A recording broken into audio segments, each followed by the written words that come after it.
You're sitting outside. It's a normal Tuesday. Then, at exactly 3:17 p.m., the sun turns off. Not explodes, not dims, just off. Like someone flipped a switch on a 4.6 billion-year-old star. How long until you notice? How long until everyone notices? And more importantly, how long until you're dead? Spoiler, the answers are weirder than you think. Here's the first thing that breaks your brain. Light from the sun takes about 8 minutes and 20 seconds to reach Earth. So the moment the sun switches off, you're still standing in sunlight that left the star before it died. You'd have 8 minutes of blissful ignorance. No alarms, no chaos. You'd still be complaining about the heat. Then, darkness. Not nighttime darkness, total darkness. No moon glow because the moon reflects sunlight. No stars fading, just black sky in the middle of the day.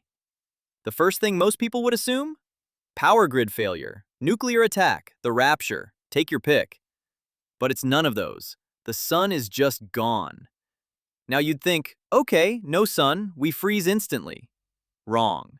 Earth actually holds heat surprisingly well. The first few days? Barely noticeable. Average global temperatures would drop maybe 1 or 2 degrees. You'd think it's just a cold snap.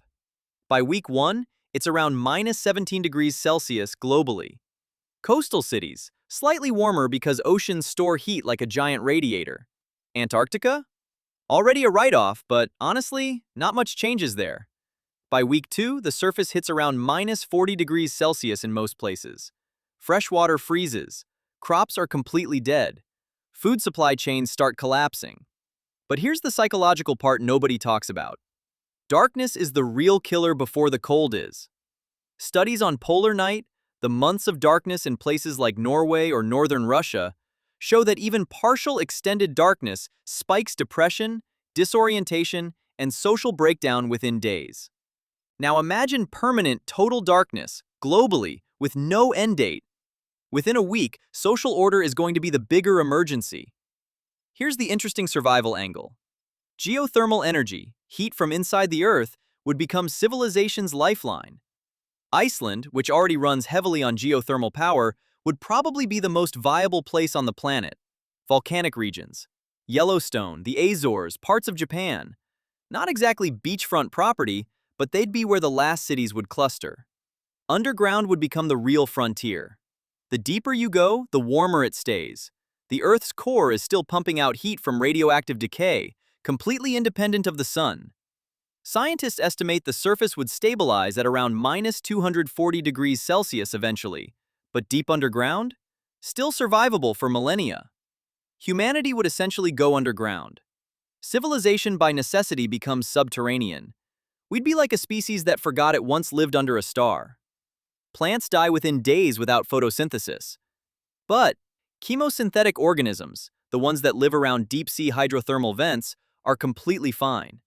They don't need the sun at all.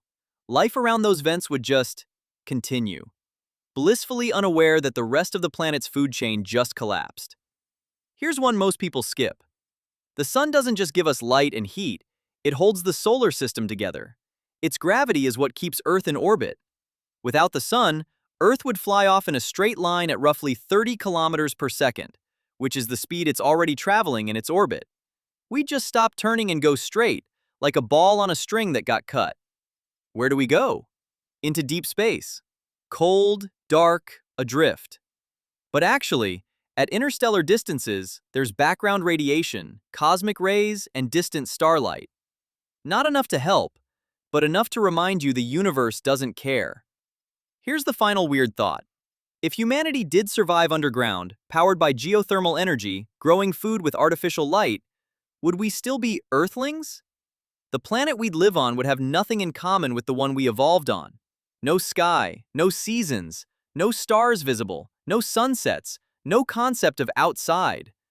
The Earth would still exist, we just wouldn't recognize it as home anymore.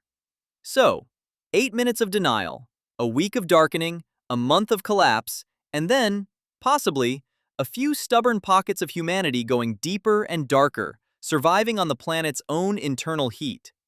The sun turning off wouldn't kill humanity immediately. It would kill civilization and force whatever was left to become something completely different. Which honestly raises the real question. If we had to go underground and start from scratch, would we build the same world again, or something better? Think about that one.